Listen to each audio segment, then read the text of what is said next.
What's the boogeyman?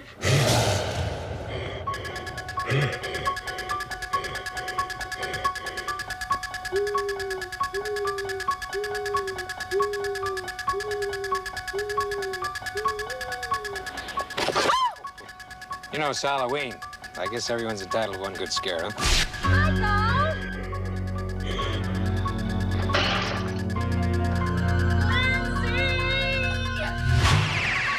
It was the low-budget shocker that made a surprise box office killing. Without movie stars or special effects, it sliced its way to the top of Hollywood's record books. Everybody was surprised by its success. And it didn't succeed right away. Its making was the ultimate test for a group of struggling filmmakers who took a stab at creating a new chapter in screen horror. We were a little army. We were a little army making a film. We were just a bunch of kids trying to make a movie. When they were doing the deed, the sexual deed. Oh my God. Yes. Everybody did everything. Go get me a beer. I thought you were gonna get me one. It was that kind of a, you know, Mickey Rooney, let's make a movie. Totally. Anytime I'm channel surfing and I come across a scene from Halloween, you know, I just have to sit there and watch it again. It's amazing how many fans, generation after generation after generation, who have come up to me and said, I loved it, I was so scared I couldn't sleep. People really embrace this picture. Are you insane? Halloween is the Gone with the Wind of the horror movies.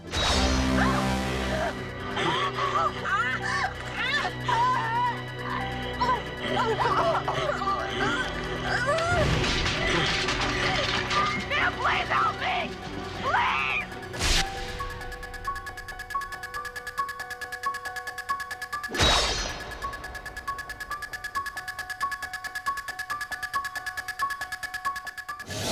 I watched him for 15 years, sitting in a room, staring at a wall, not seeing the wall, looking past the wall, looking at this night, inhumanly patient, waiting for some secret, silent alarm to trigger him off. Death has come to your little town, Sheriff. You can either ignore it or you can help me to stop it. Released in 1978, the horror tale Halloween became a box office smash and a cultural phenomenon. I saw the boogeyman. With its simple but terrifying story of small-town babysitters stalked by a maniacal killer.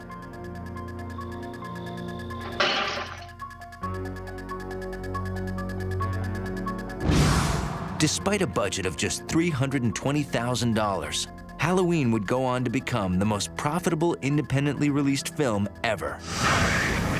Its worldwide success shocked not only Hollywood, but also the filmmakers behind it, who went on to become some of the industry's hottest talents. Mommy even suggests a haunted house. He said awful stuff happened there once. Michael! All the elements were right. An intriguing villain, a little bit of camp value with the Loomis character played by Donald Pleasence. I'm his doctor. You must be ready for him. If you don't, it's your funeral. You had some pretty teenagers in there. We have 3 new cheers to learn in the morning. The game is in the afternoon. I have to get my hair done at 5, and the dance is at 8. All the stars were in alignment. Totally. Everybody was very young. We were shooting in an incredibly fast pace. The entire makeup, wardrobe, prop department was in a tiny Winnebago. Here I was with these 18, 19, 20, 22-year-old guys, primarily, and a lot of people's girlfriends and friends and family all creating this movie. Well, kiddo, I thought you outgrew superstition. We were kids back then in '78. People were giving us some money. We were going out and playing. We had a huge sandbox to play in. We had our friends with us.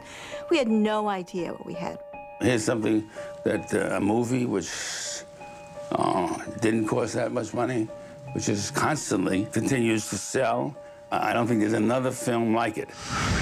Although Halloween was created by a team of movie-making hopefuls, Its eerie premise was the idea of a veteran Hollywood player, studio executive turned independent film distributor Irwin Yablans. I want to do a horror film. So I started to think about how to do this for the limited amount of money we had. And it occurred to me that if we did a movie about babysitters, it would work because everybody had either been a babysitter or been a baby. And also I thought it would be something that would lend itself to kids in jeopardy. One night would be the best way to do it. Halloween just popped into my mind.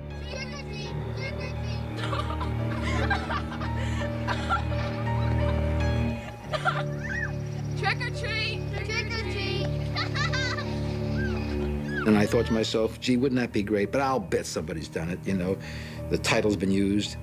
Someone's made a picture called Halloween. And then the magical thing that I learned, the word Halloween, and as much as we could research, not only had not been used, but even the word had not been used as part of another title in the history of the movie business. Now that's an interesting thing. Yablans' enthusiasm was shared by his pick for director. He turned to a 29-year-old USC graduate who'd recently helmed one of Yablans' most intriguing action films. His name was John Carpenter. I had made a low-budget movie called Assault on Precinct 13. It had gotten some critical response in Europe. It's terror in the night. It's the most shattering assault on a police station in history. This is the siege. It's a goddamn siege.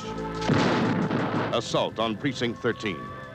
Irwin said, let's make a horror film about babysitters who are stalked by this psychotic killer. And John got really excited. I met with him the next day at the Hamburger Hamlet. We had a tuna fish sandwich together. And I explained it to him.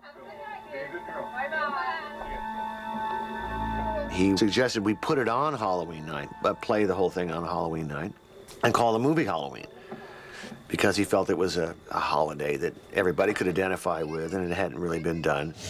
And since I needed a job and I wanted to do that kind of thing, I said, sure, I'll do it. And as long as I can have complete creative control and I get my name above the title, then we'll do it. He said, I can do this for $300,000. I said, for $300,000, if you can do that, you can have final cut, you can have it above the title. I mean, you can have anything you want. He said he would do it in 4 weeks. He would do the music. And for that, he received the princely sum of $10,000, which, by the way, was a lot of money for John at that time, and 10% of profit, which I'm sure he believed that he would never see a dollar of. Now I got to find the $300,000, but I agreed at the spot. I knew I would find that money somehow. We were in business with a man named Moustapha Akkad, and he invested some money in our company, but he was, quite frankly, uninterested. I was shooting an epic, big historic epic, Line of the Desert, with Anthony Quinn and Irene Papas and Rod Steiger and Morocco and Rome. And here I get a message that John Carpenter wants to meet me. So I was in London. John Carpenter came to London with Irwin Yablans, and I said, this is the idea. How much? They said $300,000. I said, $300,000? I mean, when it's expensive, you get worried. And when it is so cheap, you get worried. How can they make a movie for $300,000? I kept backing John up and telling Moustapha that this picture, from a commercial point of view, could be a very successful little movie, and we would do very well. And then I really hit him with the zinger. I said to John, but you know, John, $300,000 is a lot of money. And maybe it's just more than Moustapha can handle. I think that it was calculated because I knew Moustapha was a very proud man. Oh, what do you mean? And with that, and then he agreed to the $300,000 right there, and that was it. Galvanized by the promise of total creative freedom, John Carpenter now eagerly set out to make a film that would be his industry calling card. To co-write and produce, he turned to a trusted past collaborator, Debra Hill, his script supervisor on Assault on Precinct 13. It took us about 3 weeks to write the script. We placed it in Haddonfield, Illinois, because I'm from Haddonfield, New Jersey. So I really had a sense of what a small town was like.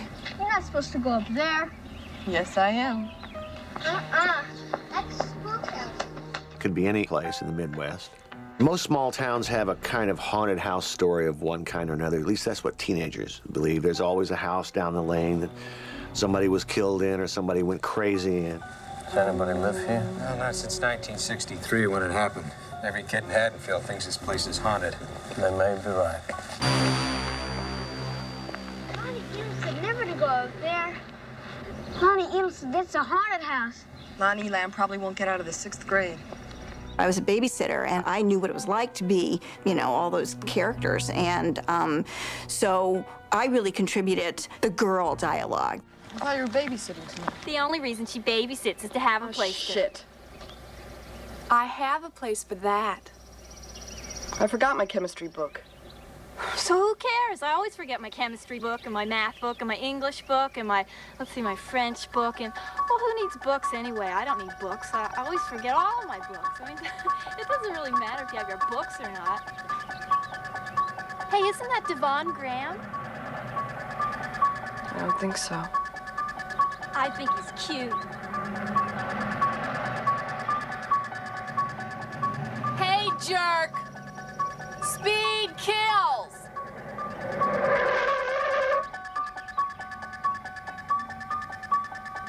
God, can't you take a joke? John really is, I would say, the developer of the whole evil concept. He gave Michael Myers that sense of foreboding. Oh, look. Look where? Behind the bush. I don't see anything. The guy who drove by so fast, that one you yelled at. Oh, subtle, isn't he? Halloween is loaded with scares, suspense scares.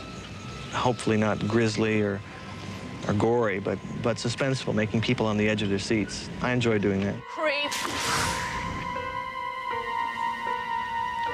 Lori, dear. He wants to talk to you. He wants to take you out tonight.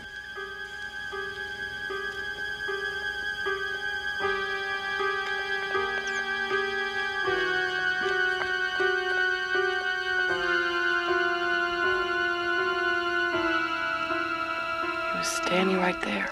Poor Lori. Scared another one away. Halloween was really influenced by the films of Alfred Hitchcock. They're coming, they're coming. And the kinds of films that John and I loved when we grew up. Psycho is the granddaddy of these kind of movies. That's the first modern horror film.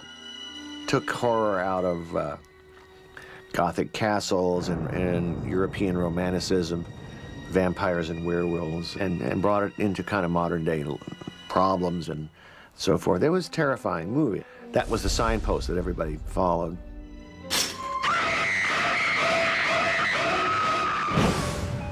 To play Halloween's good girl heroine Laurie Strode, Carpenter already had an actress in mind, a rising newcomer named Annie Lockhart. I thought she was a great actress, and she turned us down. So Debra came up with Jamie Lee. Jamie Lee was a contract player at Universal. Jamie Lee Curtis was the perfect Laurie Strode. She had vulnerable qualities, and she was just wonderful in her audition.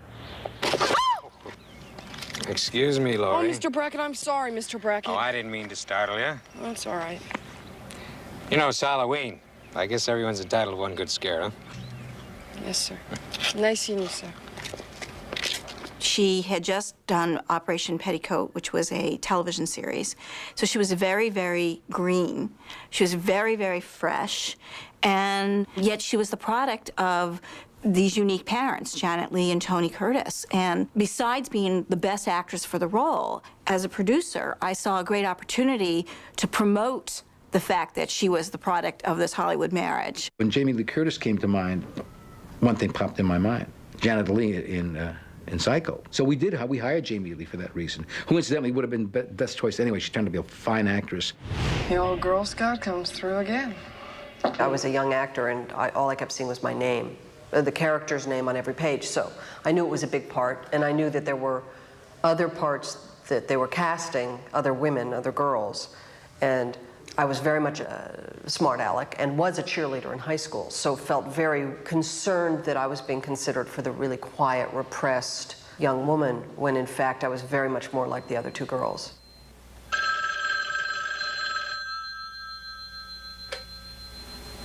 Hello? Why'd you hang up on me? Annie? Was that you? Of course. Why'd you say anything? You scared me to death. I had my mouth full. Couldn't you hear me? Thought it was an obscene phone call. Now you hear obscene chewing. You're losing it, Lori. I already lost it. I doubt that. Listen, my mother's letting me use her car. I'll pick you up. 6:30. Okay, bye. Bye. She added something beyond herself. Jamie, as I'm saying, was a very savvy, she grew up with Hollywood parents. She wasn't that little teenager that she played. That was her acting ability, and she was very, very good. I'm babysitting the Doyles. It's only 3 houses down. We can keep each other company. Oh, terrific. I've got 3 choices. Watch the kids sleep, listen to Linda screw around, or talk to you. Cast as Laurie's girlfriends were Nancy Loomis, the real-life wife of Halloween's production designer Tommy Lee Wallace. I plan on making popcorn and watching Dr. Dementia. 6 straight hours of horror movies. Little Lindsay Wallace won't know what hit her. And P.J. Souls, who'd played a similar bad girl role in the 1976 horror hit Carrie. Okay, so we're gonna do, first we go inside, right? Then we'll just talk a little, and then Annie will distract Lindsay. That's when we go upstairs to the first bedroom on the left. You got it? Okay, first I rip your clothes off. Don't rip my blouse. It's expensive, idiot. Then you rip my clothes off. Then we rip Lindsay's clothes off. Yeah, I think I got it. Totally. Like a million other actresses, I auditioned.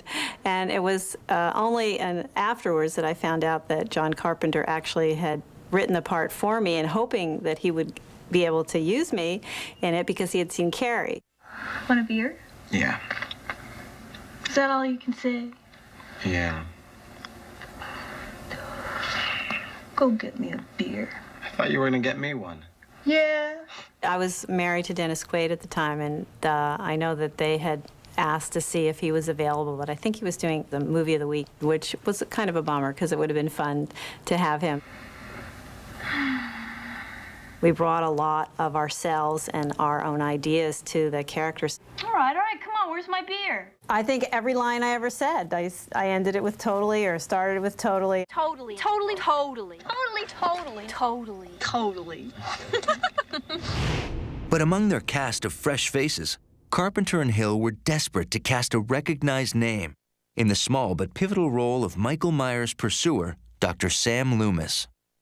With $20,000 in the budget, the filmmakers made an offer. My first choice was Peter Cushing. Peter Cushing was a famous British actor. I just loved him since I was a kid. This was in 1978. In 77, Peter Cushing was in Star Wars. So we called his agent and made an offer, and he would never deem to be in your little low-budget film. Christopher Lee also declined to do the role. It was funny, years later, we ran into Christopher Lee at a party, and he said, that is the biggest mistake I ever made of my career, is to not be in this movie. It was I who said, have you ever seen Donald Pleasence? And I remember Donald Pleasence playing a bit of a loony in a picture called Will Penny, and a few others, as a matter of fact. And I knew he was a versatile actor. I didn't think we could get him, but I said, wouldn't he give us a touch of class? I was a huge fan of Donald. Have been, again, since I was a kid. So we hired Donald Pleasence, and we gave him an additional $20,000. So the total on the film was $320,000. Pardon me, I'm Loomis, Dr. Sam Loomis. Lee Brackett. I'd like to have a word with you if I could. Well, maybe a few minutes. I've got to take It is important. 10 minutes. I'll be here. Donald accepted the part. My most frightening moment as a director was the first time I had to go meet Donald. Years later, I became very close with Donald. He became a very dear, dear, dear friend. But at the time, I was scared to death of him. So he said, I don't know why I'm doing this film. I don't know what my character is all about. The only reason I'm here is because my daughter, who's a rock and roll guitar player, thought that the music you did in Assault on Precinct 13 was good, so I don't know what I'm doing. There are parts of the script which I'm now doing for John, which I can't accept. But I have to bring myself round to seeing it in his way because it's his film. I realized that he was just testing me. I think it's a little melodramatic, and certainly in my role. He got hungry. Could have been a skunk. Could have. Man wouldn't do that. This isn't a man. But of course, it's not intended to be real in that awful word, realistic sense. He always wanted to test the director to see, what did you have in mind for him? Did you have passion for the role? What was going on? But, oh, my heart was pounding.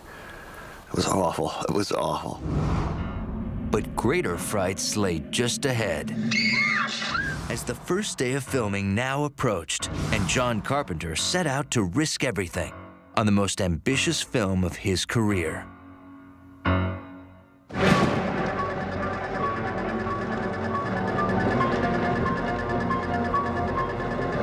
Stop here. Shouldn't we go on up to the hospital and... Wait.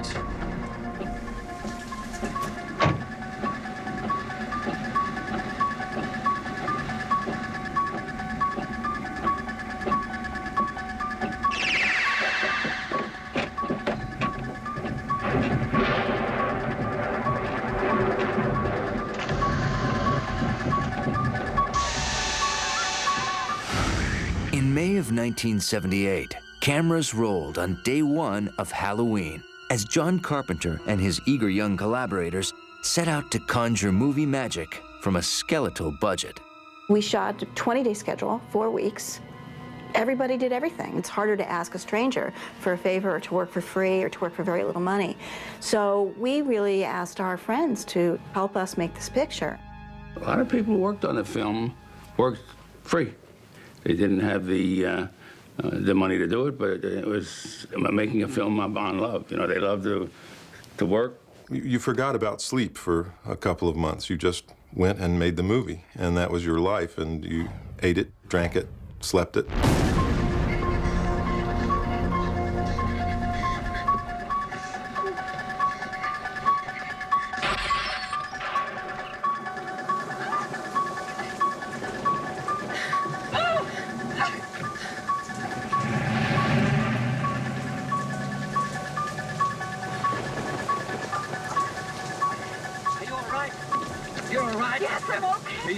He's gone from here. The evil is gone. Everybody was doing 10 jobs. It wasn't surprising to see Jamie grabbing a case and helping us carry stuff. She was really part of the crew. I always said you'd make a fabulous Girl Scout. Thanks. The actors didn't get paid very much, which is okay, though. They got scale, and that was important. I think it's the energy that everybody exuded, because we were all young working actors, you know, just people beginning, and they all brought that enthusiasm in. Hi, Annie. Laurie. Hi, Dad. What happened? What? What happened? Oh, somebody broke into the hardware store. Probably kids. You blame everything on kids. Well, now, all they took was some Halloween mask, rope, and a couple of knives. Who do you think it was? It's hard growing up with a cynical father. That was the best time I'd ever had on a film before or since. So we had a lot of fun on the set. There was a lot of jokes and kind of light. It was a light atmosphere. We had a great time.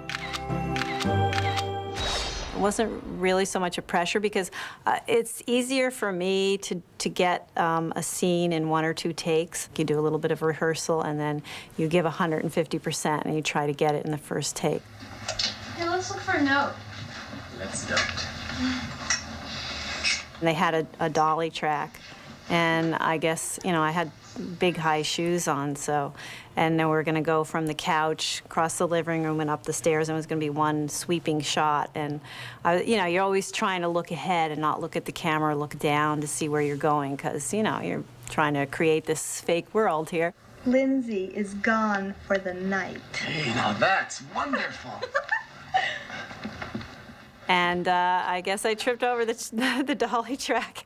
And John kept it in because the rest of the shot worked, so thanks, John. Even the movie's most veteran actor got into the Halloween spirit.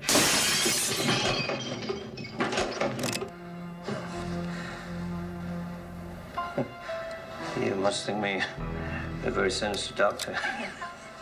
When Donald Pleasence came on set, it was just amazing. We only could afford to shoot him for a week. So we scheduled all of his scenes together, and, you know, it was a lot to accomplish. But when they were doing the deed, the sexual deed... Oh, my God. Yes. Donald was unbelievable. He was so kind to us, but he never looked down on what we were doing. He gave every scene its respect. He gave everything that we were doing absolute 100% of him. He was amazing. I just couldn't believe it, how great he was. Not too bad. Feel better to have it happen in here and then you leave? Well, I think she was sitting right here. I do too. It's good to lie together because that gives him his thoughts for rumination. Exactly. I think Donald was completely surprised when he arrived here from England that we were so young and we were such a small crew. There are behind-the-scenes shots, stills of him and I just chatting away.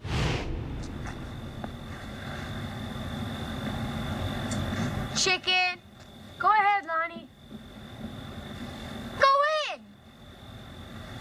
Hey, Lonnie, get your ass away from there. He was just so enamored with everybody, and so he kind of joined in. He was like pulling cable too, and that was really great. I'd like to have a word with you if I could. Well, maybe a few minutes. I've got to take It is important. 10 minutes. I'll be here. It was wonderful to work with him because he was kind of spooky. Those eyes, you know, moving around. You just look at him and go, ooh, what's going on in there?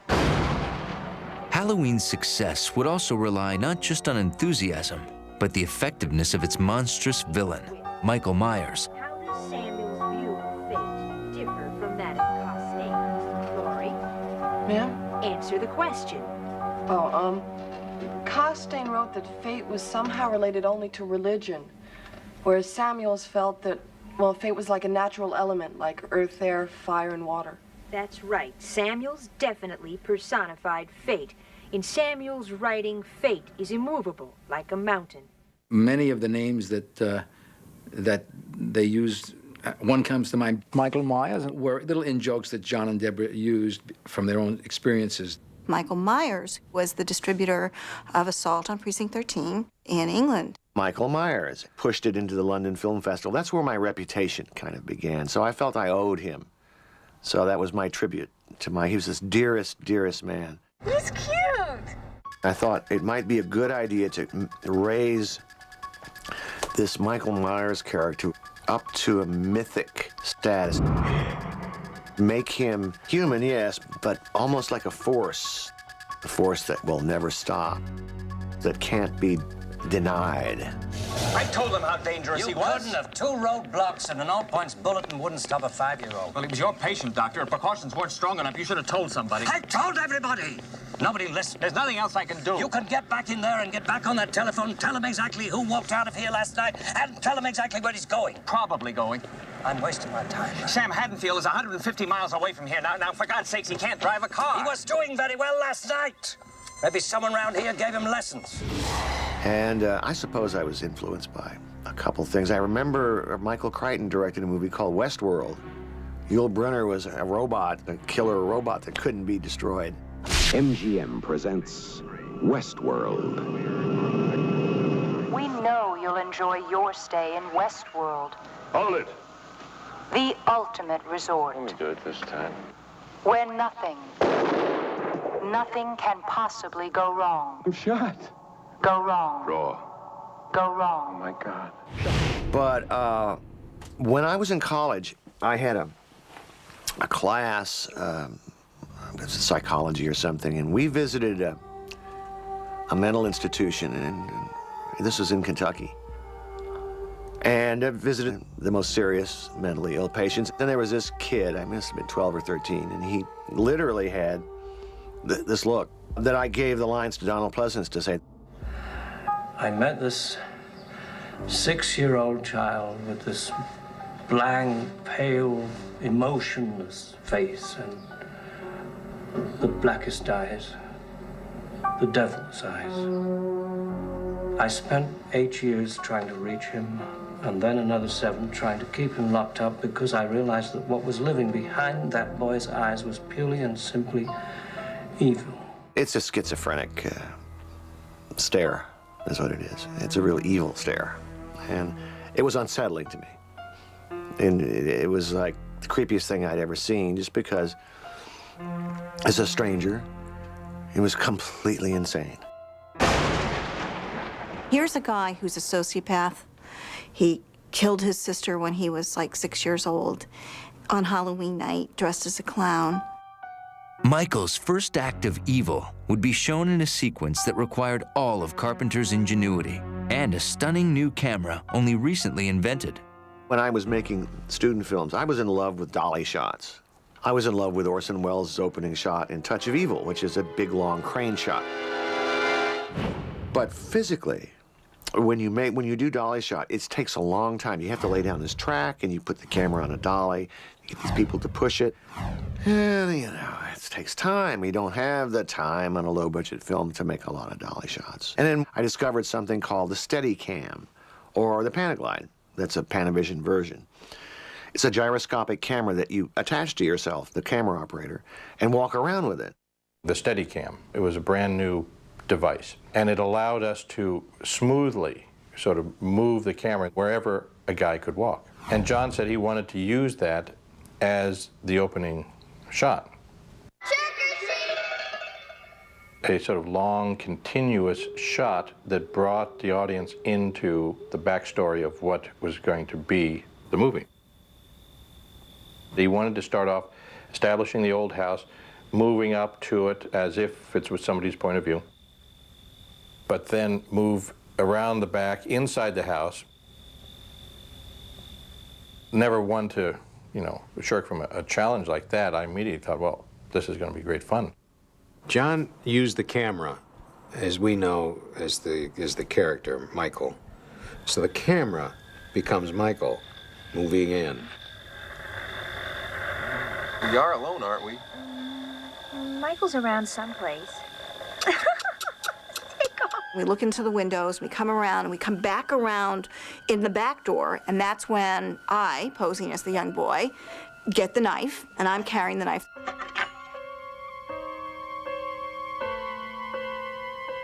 Obviously, when you shoot with children, you're limited in terms of the time to shoot with the kids. It's a very, very complicated lighting setup, very complicated shot, and that was going to take up most of the time. So they needed somebody whose hands were small enough. So I became, you know, the kid. I'm carrying the knife. Those are my hands in the clown suit.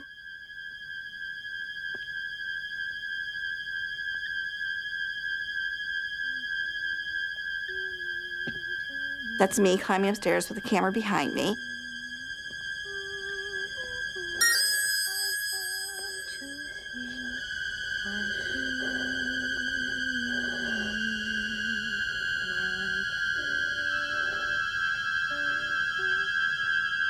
Michael! And that's me killing the sister. I actually wasn't even touching her.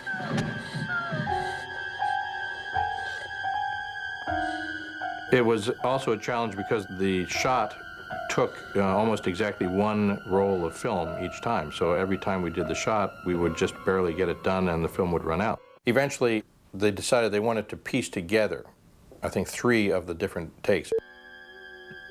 If you have a very sharp eye, you'll notice that as the camera moves up the stairs, looks down on the floor and sees the mask, and then places the mask in front of the lens, there's a cut. The second one is just as the camera runs from having killed the girl to the top of the stairs and swishes to look down. There's another cut that occurs there.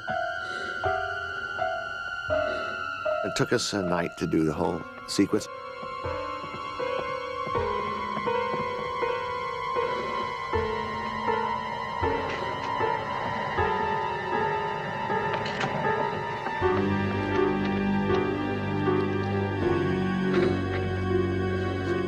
Michael? We had a crane for the evening. And we pull back from the little kid who's unmasked. We come back from the house up and see the neighborhood.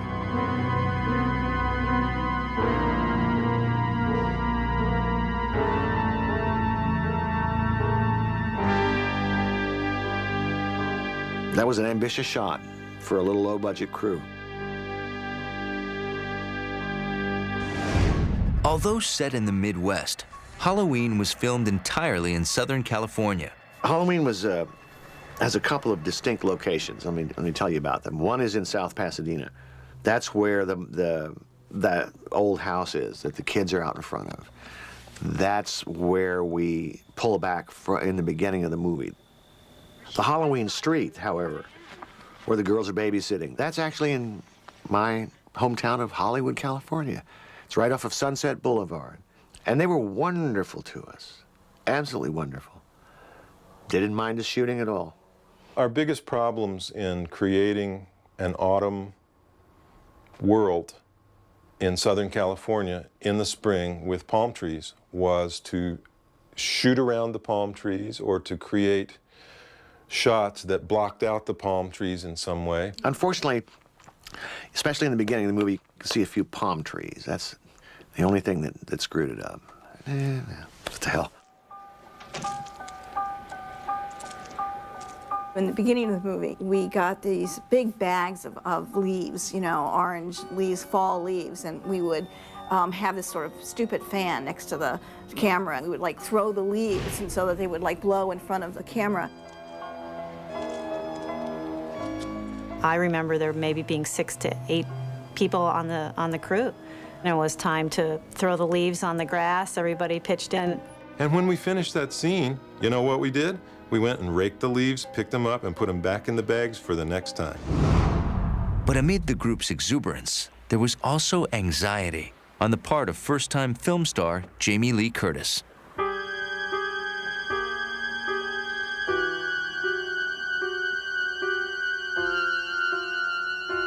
The first day we shot, I remember going home and thinking I was going to be fired. I just thought I sucked.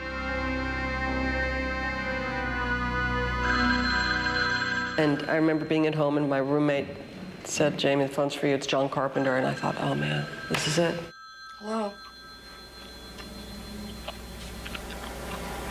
Hello?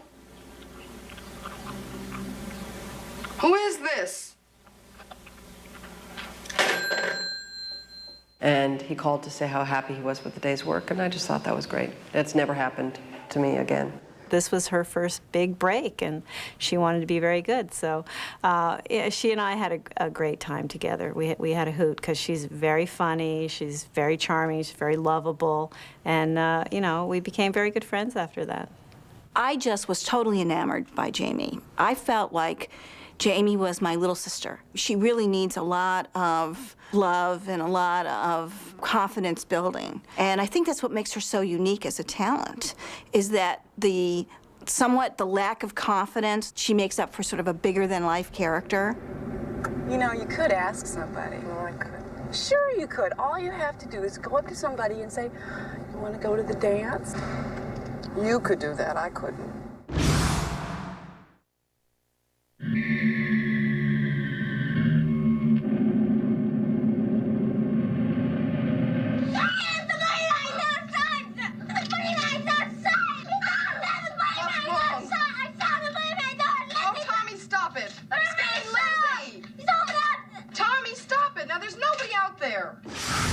Inhabiting the sinister shape of Michael Myers was one of John Carpenter's friends and former USC schoolmates, future filmmaker Nick Castle. When I found out that John was going to be shooting Halloween, pretty close to my house actually, I went down there and asked if I could stick around the set, because at that time I was trying to get my own pictures off the ground as a director. And he said, "Okay, fine, but as long as you're going to be here, why don't you do something?" And he said, "Go here, put this on, and you'll be the guy running around with, be the killer." And that's fine. Do I get any money? Yes, $25 a day. And it was great. He's just a real pal, and his father was a choreographer for Fred Astaire, and he just moved great. And I think John really wanted to play him as that, where he just looks, and his head turns, and he's enamored by this sister-like character that he sees in Laurie Strode. He makes the connection. He breaks out of the insane asylum and gets to his house and sees this young girl and makes this sort of subtle connection. wish I had you all alone, just the two of us. I basically asked the actor question, what is my motivation? And he said, your motivation is to walk from this point to the end point and roll.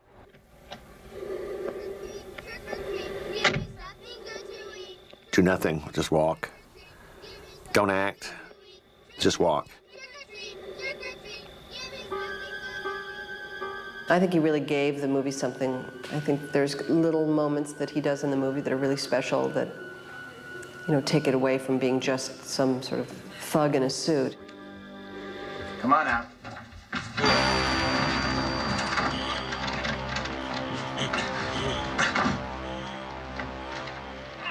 The only crazy thing he did was when he stabs the kid.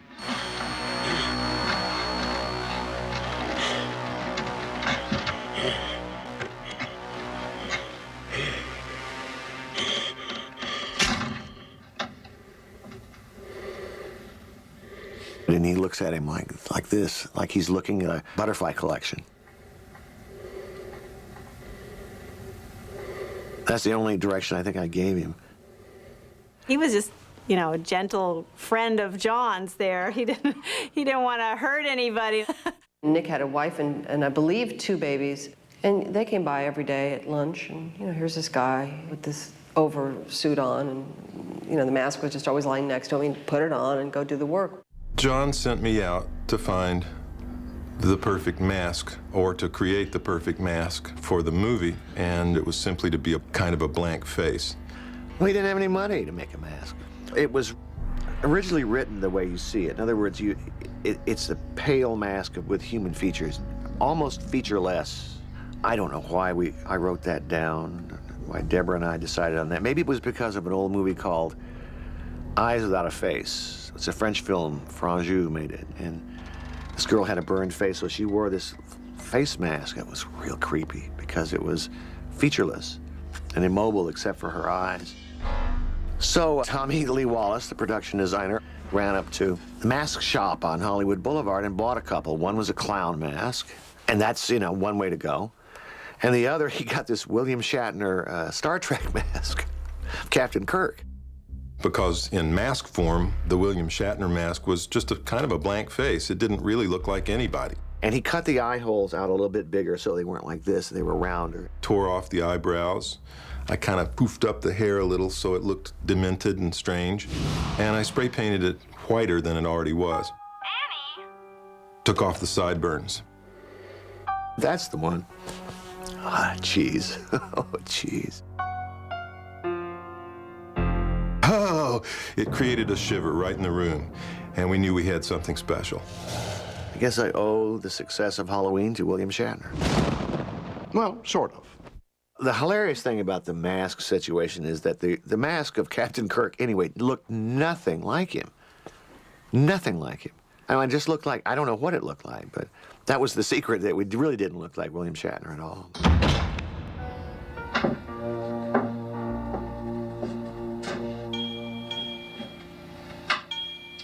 Oh, terrific. John was acutely aware of the importance of composition.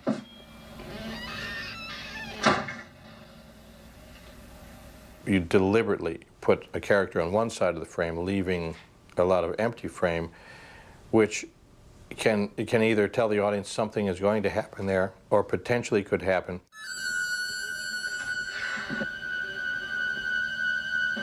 Hello? Who's there? Oh, is this one of your cheap tricks? There's one where Nancy Loomis is in the kitchen talking on the phone. Hello? Hi, Annie. Oh, hi, Paul. Stuck, huh? All right, cut it out. It can happen to anyone. And the camera sort of pans with her. And it's, as it passes by behind her in the doorway is the shape standing there. And camera gets off of it, and then when it comes back, he's not there. Yeah, but I've seen you stuck in plenty of other positions. My parents are gone. Oh, that's fabulous. When did they leave? About a half hour ago. Oh, utterly fantastic.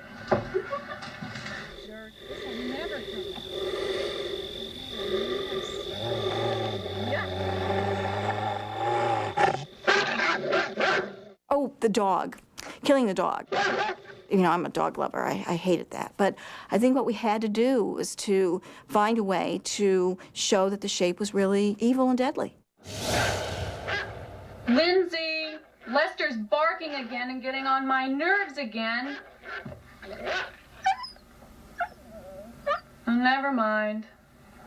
Guess he found a hot date.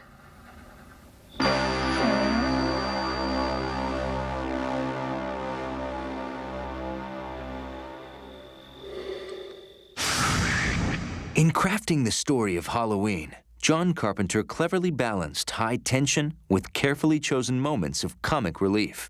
Most of them were courtesy of co-star P.J. Souls.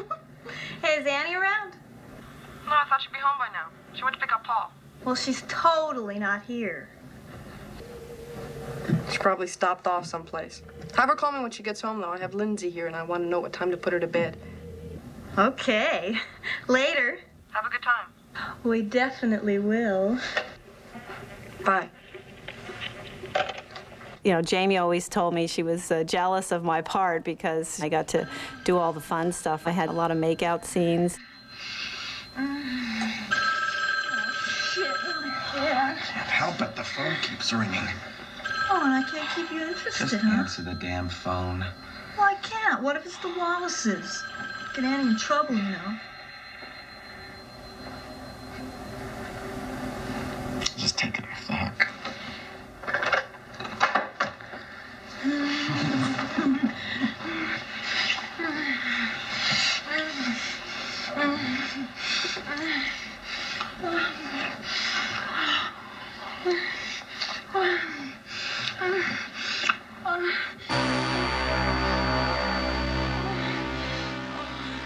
That bedroom scene, that was a good scene.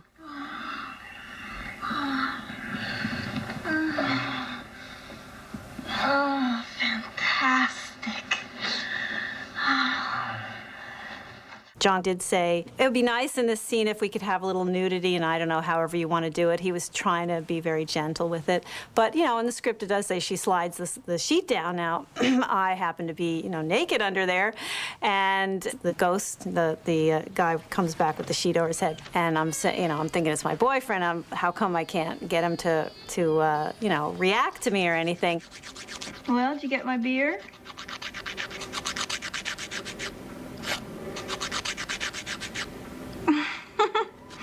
Cute, Bob, real cute.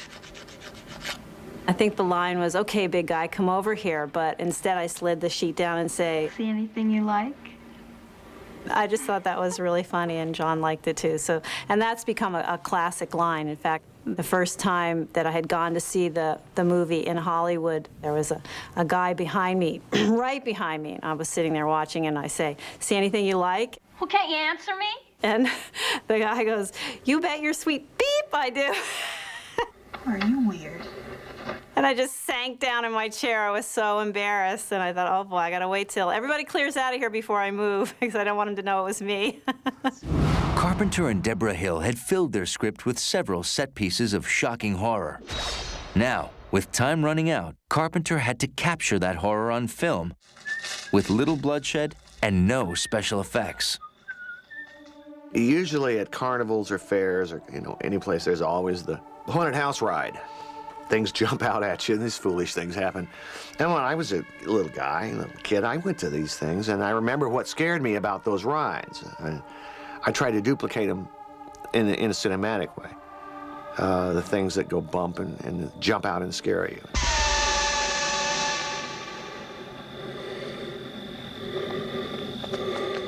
We wanted it to not be gory, we wanted it to be scary, and there's a big difference between gore and scare.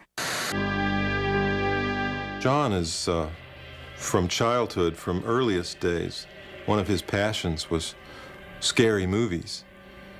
And when he got his turn, he drew from the lessons he had learned watching these movies. And one of the cardinal rules is don't show too much of the monster. One of the oldest tricks in the book is to understand that it's not what you see, it's what you don't see that gets you scared. It's about knowing something's in there, and when your character, for some compelling reason, must go in there, it's about anticipation. Where's it gonna happen? John often likened it to the idea of a Jack-in-the-Box. When you're playing this tune, which is awfully friendly, but suddenly it goes, "Ah!"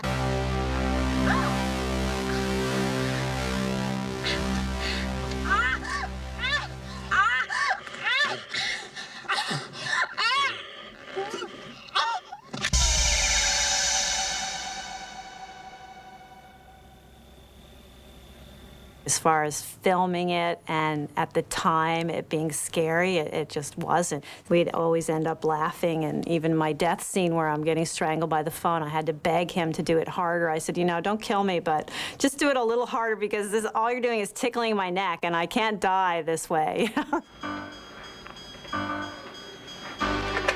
Hello? Hello? All right, Annie. First I get your famous chewing, now I get your famous squealing. Annie, are you all right?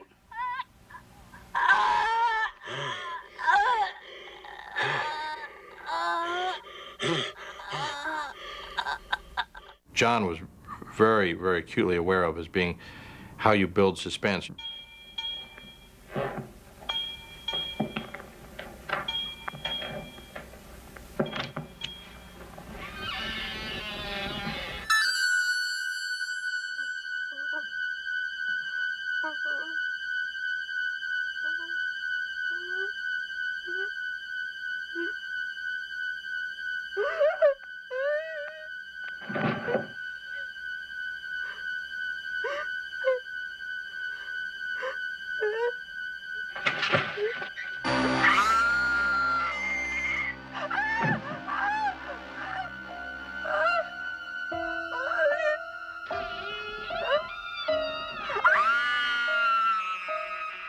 The great moment when Jamie Lee's running in the house. She runs upstairs and is hiding in a corner where she thinks she's safe, and it's sort of dark. And John said, how can we accomplish the idea that our eyes are sort of getting used to the dark, and we're starting to see the fact that Michael Myers is hiding there? And I said, oh, well, this would be fun. So we set it up with a small light on a dimmer. I gradually turned the light up so it began to just barely expose the film. And then you start to notice something. She's back there, and there's no exposure on it. It's just black, and then slowly he just turns it up so you barely begin to see a little exposure on the face, and then he comes out.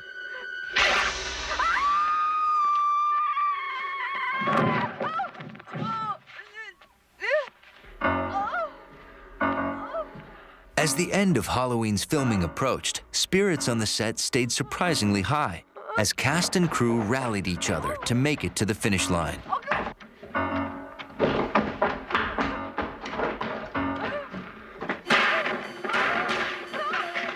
John clearly knew what he wanted. There was no waffling of a sort of first-time movie director.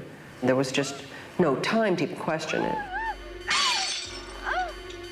When you make a low-budget movie like this, it forces a director into committing and being creative, trying to be creative. How can I do this so the audience will watch it rather than being really bored with it? I think that's one of the strengths of Halloween, is the sense that this pace is different.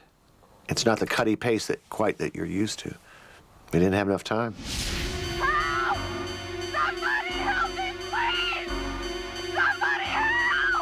And there's one shot where Jamie runs from one house up to another, screams at a neighbor. Hello! Hello! Oh, oh! Hello, help me! Man, please help me! Please! Can you hear me? Oh, God! Oh, help me, please! Runs all the way across the street, and we're paragliding with her right into the to the door as she bangs on it.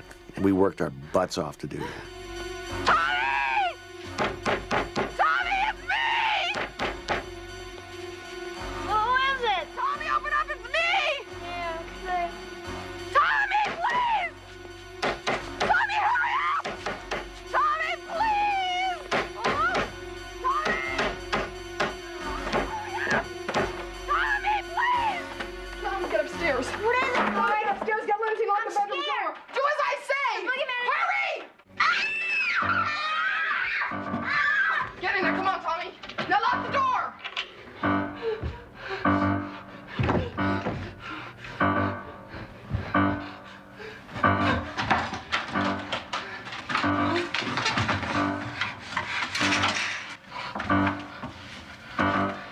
If you watch the picture, it builds and builds and builds and builds and builds.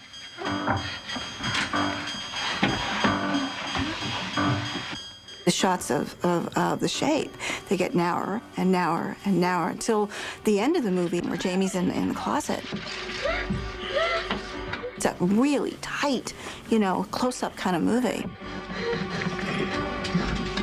You're in there with her, and this guy's coming after her, and you're going, oh my God, what's she gonna do? God, grab the hanger. I mean, yeah, you get frightened.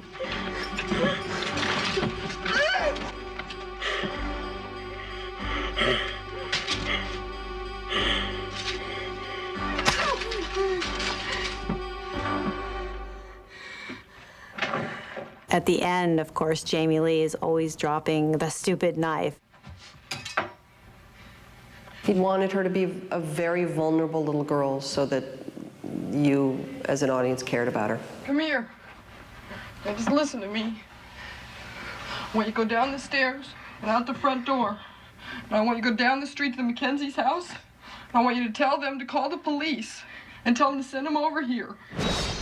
During the shoot, John Carpenter was also busy working on another ingredient, the music score, which the keyboard-playing director composed himself. I had 3 days to do the score, and my father bought me a pair of bongos, believe it or not, when I was a teenager, which I never particularly learned how to play, but he taught me 5/4 time on them. 5/4 time, it became the Halloween. That's all that is. Da da da da da da da da da da da da da da da. It worked. So I just did it on the piano, octaves, and put some synth strings and so forth on it.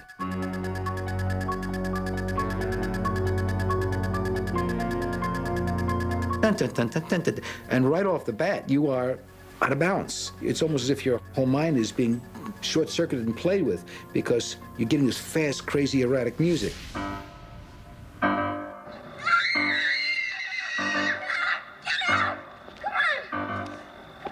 With the music, it went to an incredibly other dimension. I mean, it was another movie completely. It was so effective. Now, you say, how long did it take? Well, how long could it take? John had 4 weeks to prepare the film. He had 4 weeks to shoot it and 4 weeks to finish it. So he probably did it while he was shaving. Well, it didn't work without the music. And interestingly enough, I showed it to an executive from 20th, but I didn't have the music on it. And she said, this is not frightening. There's nothing scary about this movie. Fate caught up with several lives here. No matter what course of action Collins took, he was destined to his own fate. Did not have music. So it taught me a valuable lesson. It wasn't effective because it was all silent. Fate caught up with several lives here. No matter what course of action Collins took, he was destined to his own fate.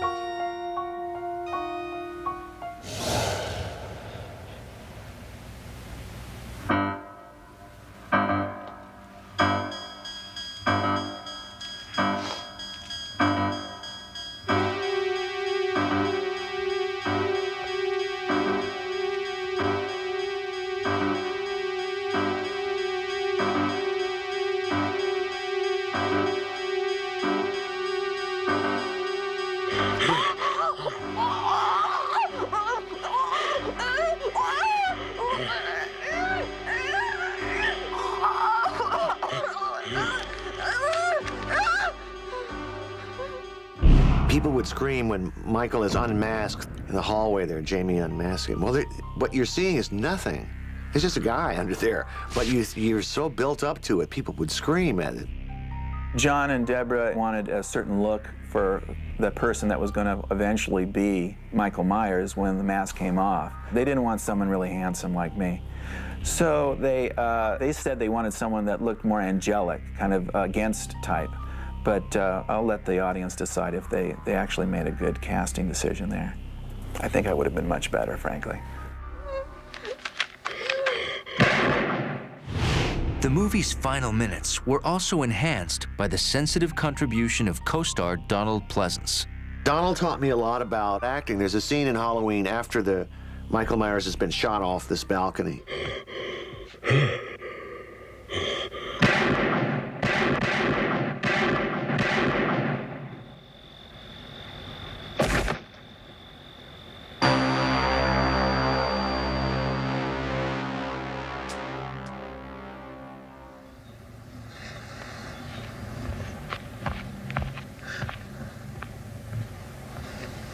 Donald's character sees that the body's gone. He said, I can play this two ways. I can play this, oh my God, or I can play this, I knew this would happen.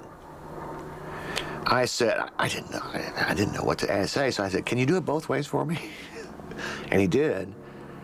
And we used, I knew this would happen. That was the one. That was the one that was chilling. The final montage of the movie was actually made in the editing room. I don't think that it was certainly not in the script. And all these like shots of places where he had been or could have been.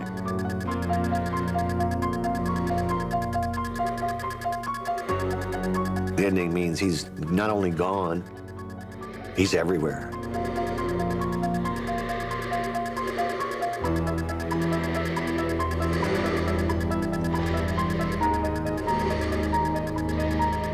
This guy is a human, but he's not. He's more than that.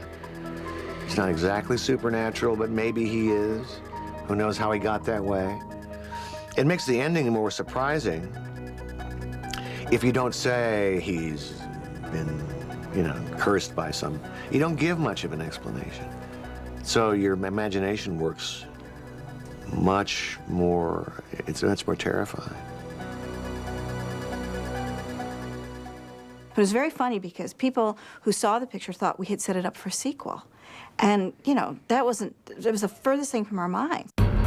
As Carpenter put his finishing touches on Halloween, distributor Irwin Yablans was fighting a different battle. With help from his longtime business partner, a former entertainment lawyer turned film distributor named Joe Wolf. Together, Wolf and Yablans struggled to get their low-budget film into theaters, either by releasing it themselves or, best of all, by convincing a major studio to provide distribution. I had invited Warner Brothers, Columbia, Paramount, all of the majors to come to the screening, none of whom came in those days. This before they even paid attention to these kind of pictures. So I sat down with Joe and I said, we're going to distribute this picture ourselves. I need to get some prints. Irwin said to me, I need a lot of prints. I said, well, how am I going to get them? I said, well, I'll call MGM and see if they'll give them to me. Just so happens that I had done a favor for MGM, and when I walked in and ordered 400 prints, they said yes. The distribution was not on a national level, it was just town by town. Irwin Yablans, he was really very good at that, selling it theater by theater, town by town, city by city. We had been asked to go to USC, and John, who being an alumnus of the school, we ran the film and then got up and were being grilled by the film students. John took the film back to his class at SC, his people, and they said, why are you making that piece of junk? One of the students raised a hand and got up and he said, I have to ask you people, why in the world, if you're going to make a movie, why in the world would you want to make this kind of movie? I mean, a disgusting horror film. Why would you want to make this? And we all kind of looked at each other and said, well, what we really tried to do was to take, a genre that hadn't been done for a while, but to do something sort of fresh with it, to do something stylish. And Debra said, yeah, and you know, we can always hope that someday it would become kind of a classic film. And the guy said, why, you people, you think this film is ever going to become a classic? Why, how pretentious of you. I think that's absolutely ridiculous, you people. And he left. First time I saw it was in a class at UCLA. I would say 33% of people walked out. And, you know, I looked over at my wife and said, well, but you know, 33% of the people aren't going to like a horror picture. With no movie stars and no studio backing, the future of Halloween seemed frightening indeed. But what happened next was more surprising and shocking than anything John Carpenter had imagined. Halloween night. A small American town. 15 years ago.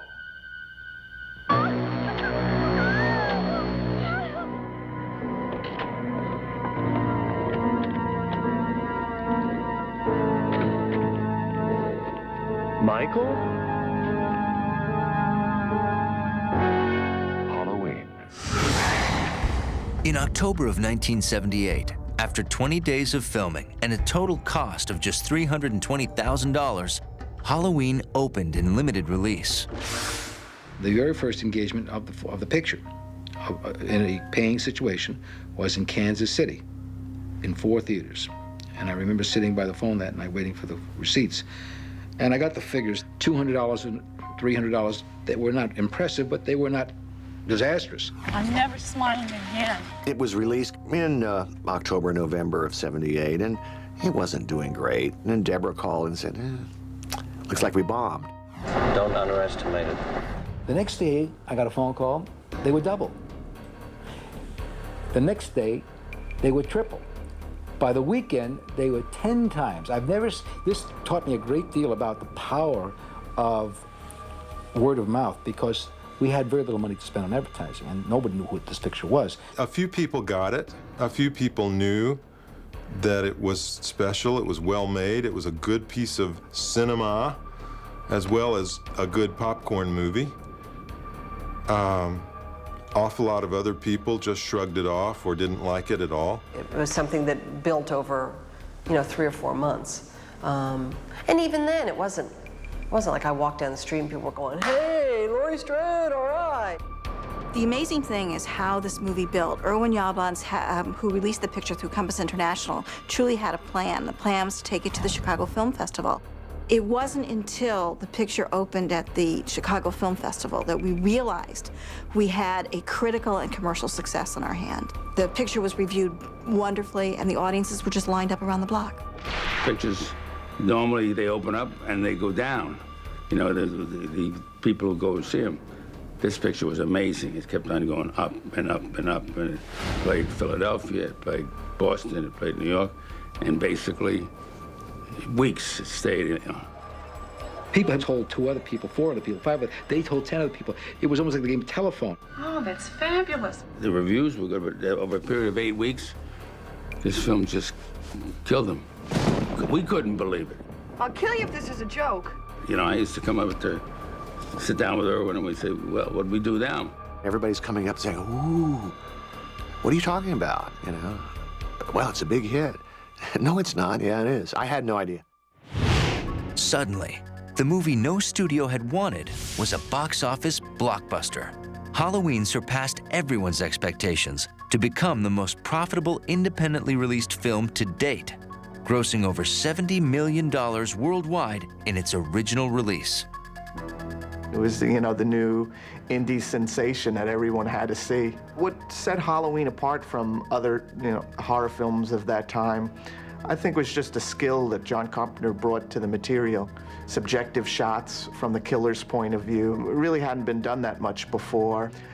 He came up with a very memorable score, that had you on edge right from the beginning. He had good actors, and the victims were also sympathetic. So many of the slasher films that came out after Halloween, these characters are just set up to die, but you cared about the characters in Halloween. First time I saw it in a movie theater was amazing, because they suddenly started picking up on all the characters, and particularly, you know, screaming to Laurie Strode, "Don't go there! Don't go in the house! Don't cross the street!" I mean, it was very much, you know, an audience participation, and particularly when they realized that the character PJ played had this kind of, the way she talked, where she said "totally" all the time. Put me down! This is totally silly! So when she would finish a sentence, the whole audience would scream out, "Totally!" I totally promise. I totally don't believe you. So it was like really, really fun. And then, I mean, I just kept going the whole opening weekend. I went multiple times to different theaters, and by the end of the weekend, it was like Rocky Horror Show. Oh, God, help me! People were screaming and yelling lines back and interactive. It was really great. It was really great. With her very first movie role, Jamie Lee Curtis had established herself as a star to watch. It gave me a movie career. I tried to point out the irony that in those exploitation movies, I was intelligent, forthright, fought back against adversity.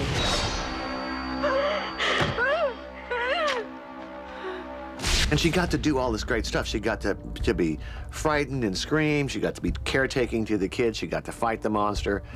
I mean, she did all kinds of great stuff. And that's a dream part. Halloween also launched the careers of its talented makers behind the camera.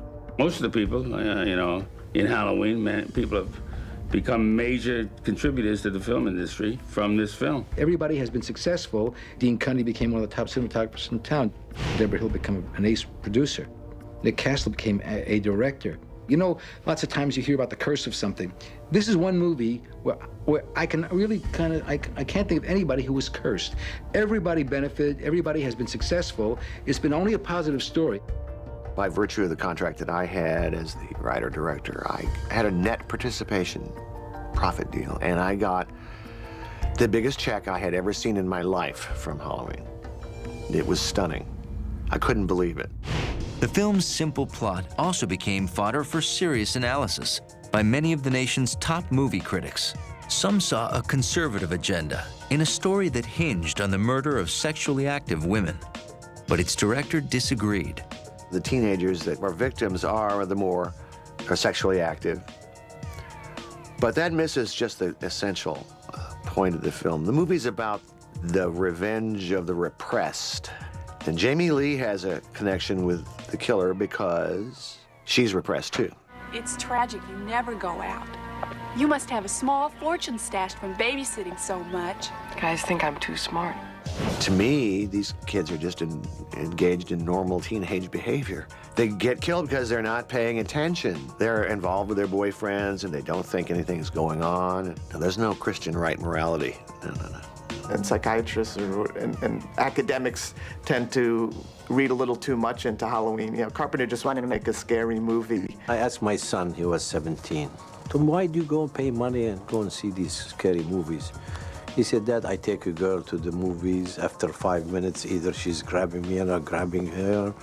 And this is so, next day, he will take a new girl. Jerk.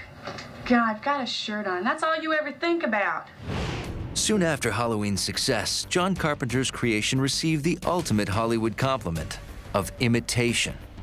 Now, the same studios that had turned the movie down began making a series of blood-stained imitators. You know, it was the first of the horror movies. You know, everything came after that. Friday the 13th, Nightmare on Elm Street, which I was involved in. Created a whole, industry of slasher films. From Friday the 13th, and any holiday wasn't safe anymore. You know, you had New Year's Evil, Silent Night, Deadly Night, April Fool's Day. It should also add that a lot of mainstream movies, I think, imitated the slasher tropes, films like Fatal Attraction and Sleeping with the Enemy, films like that, where they took, sure, they dressed it up with big stars and big production values, but those are really slasher films under the surface. And again, they also owe a debt to Halloween. As other movie monsters got into the act, Michael Myers himself returned to screens. Dino De Laurentiis with Universal came, they wanted to do a sequel. A sequel, I thought, my God, that's not television, never heard of a sequel before. They said, no, we want to do sequel, and I said, well, I don't know. They said, don't worry, we'll give you a profit in advance. I said, okay. 1981 saw the release of Halloween 2, produced by Debra Hill and co-written by John Carpenter. John Carpenter and I agreed to write Halloween 2 and produce it.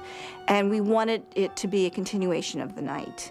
And it was very difficult for that movie to be fully realized because not until after we were in the midst of shooting it, we realized we had the lead character of Laurie Strode comatose in a bed. She was not proactive, and it really didn't work, in my opinion. I will say that what got me through writing that script was Budweiser, 6-pack of beer a night, sitting in front of the typewriter saying, what in the hell can I put down? I have no idea. We're remaking the same film, only not as good. The film was a box office hit, and it paved the way for a seemingly unstoppable series of sequels. I've only seen 1 or 2 of them. Halloween 2 was okay. Halloween 3 was a horror. It was just a terrible movie. Halloween 3, when approached to do a sequel, John and I decided we wanted to do something completely different. We loved this guy, Nigel Neal, who'd written the Quatermass movies, and so we wanted to work with him. And essentially, we found out that the audiences really wanted to see Michael Myers. Dino De Laurentiis with Universal, they don't want Michael Myers. Let's make a horror story, but without Michael Myers. I don't like that story. I was not in favor of this, but I was like outvoted. We tried it, it failed. So number 4, I get them all out, and I did number 4. Going back to the basic elements of 1, we always go back to the basics, and it works. Ultimately, John and I didn't want to make any more sequels, and so Moustapha Akkad started making them. Moustapha, he's like Mr. Halloween. I'm the godfather of the Halloween. I preserve its continuity. I preserve its element. I will keep doing it, and I'll stop at 22. That's what Donald Pleasence said. One of the press were asking him, come on, Donald, you're going to keep doing these Halloweens, all this? He said, no way, no way. I'll stop at 22. So I like to follow his advice. Moustapha Akkad has kept the franchise alive because he believes in it. Years later, Miramax bought the rights to the Halloween franchise, and they had the idea of, and Jamie actually had the idea of reuniting us again and met with them. Everybody wanted to do it except me. God bless all of you here, but no thanks. The one that is closest to Halloween 1 is H2O. I think that the filmmakers, and certainly Jamie, tried to stylistically keep it as close to the original as possible. And for that, I'm extremely grateful. Thanks. I have lots of fight with scriptwriters all along this series, whereby I don't want him to be killed. Okay, he can be shot, he can be wounded, but not have him in a dynamite blow up or chop his head or do, because it means, you know, he's dead. How can we get him back? Actually, I'm still involved in the Halloweens. Make another one sequel, I get the benefit of being paid some money, which is wonderful because I'm a capitalist and enjoy that. But it's Halloween 1 that brings them all in. And when people go and buy, and they buy Halloween 1. NBC wanted to buy Halloween and put it on TV, but it wasn't long enough. They had a running time of, I forget what it is now, and we were 2 minutes under or something, so I had to shoot additional footage. Carpet footage, I call it. Michael Myers is the most dangerous patient I have ever observed. Doctor, there is no diagnostic evidence to support that statement. He's covering up. This catatonia is a conscious act. There's an instinctive force within him. He's waiting. For what?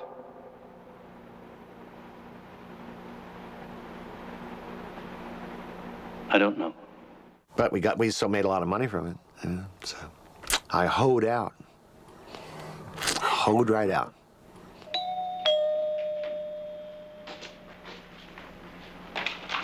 Hi. Hurry up, what's wrong? Oh, shut the door, shut the door!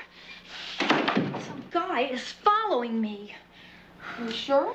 Yeah, I'm sure. I think it's that guy that passed us in the street in that station wagon. I couldn't see him very well, but I think it's Steve Todd. His brother has a station wagon. No, he was parked outside the school today. Right outside the window, he was staring at me. Steve Todd was staring at you? Somebody was. A while ago, he was in my backyard. Well, or maybe he just wants a date. Oh, shut up! Well, someone could want a date. I think they should have left it the way it was, but NBC required these changes, and they were made. What's amazing to me as a writer of it and producer of it is that 20-some years after we made the picture, there's still a huge fan base out there. People adore it, you know, it's like Rocky Horror Picture Show, it's like any of the movies where people can dress up as the characters or get that mask. All right. Yeah, it did inspire merchandise and merchandising over the years. You know, there's been Halloween masks, posters, and dolls. I have all the little action figures at home. I am actually an action figure. That's kind of exciting. There's Luke Skywalker, there's, you know, then me, you know? So that's a lot of fun. Goddamn kids. They'd do anything for Halloween. I suppose there's one thing about Halloween that I hold very dear and precious, and that is that much like the killer himself, Halloween seems to never die. People constantly coming up and say they saw the film and they remember when they saw it, when they were kids, or they've seen it on TV. And that is really neat.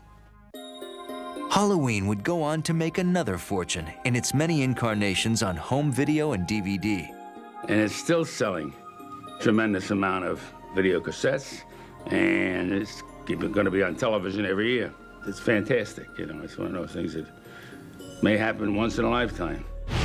As for its creator, John Carpenter would go on to other triumphs that established him as one of the top horror and suspense directors of his generation. Halloween got me branded as a horror director, and they had set me down a career making fantasy and science fiction and horror, but hey, I got to become John Carpenter. How cool is that? Despite John Carpenter's other successes, many still consider Halloween his ultimate accomplishment, and it endures today as a chilling horror classic and a still inspiring example of filmmaking ambition and imagination. Man wouldn't do that. This isn't a man. And it's still a scary movie because they allow you to do all the thinking. You don't need all that blood and guts and gore because you know what's going to happen. Create that atmosphere and you got an audience. You know, it's Halloween. I guess everyone's entitled to one good scare, huh? Fear is an interesting thing, isn't it? We all are afraid of the same things. Lori, the boogeyman is outside. Look. That's what makes these movies so universal. That makes them play in every country. Help! Oh, God, help me, please! We're all afraid of death, loss of identity, loss of a loved one, disfigurement, all the horrors of humanity. We all have them. We can all relate. If it scares you and you can sit on the couch and get a little closer to your girlfriend and put your arm around her and make her feel a little better, you know, and comfort her while she's squealing in the chair there, then that's a good movie to see. Have a good time. We definitely will. And I advise some of these, for the married, take a husband and put a tape of Halloween and watch it. I think it will bring out some emotions or some intimacy. Oh, fantastic. I love Michael Myers. To me, everybody hates him, but I am going to keep him alive as long as I can. Are you weird? It definitely stands the test of time. It hasn't dated, unlike a lot of other films, you know, from the 70s and older films. It's a real primal experience. It's, you know, lean, mean, fighting machine.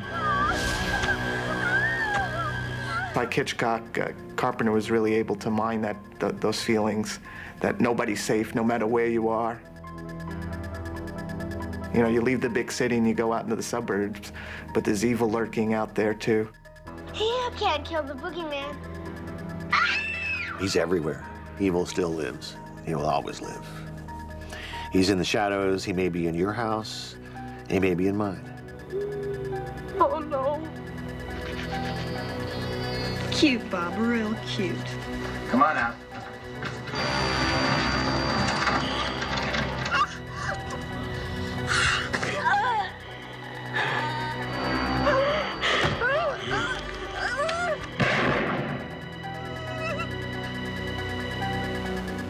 Was the boogeyman?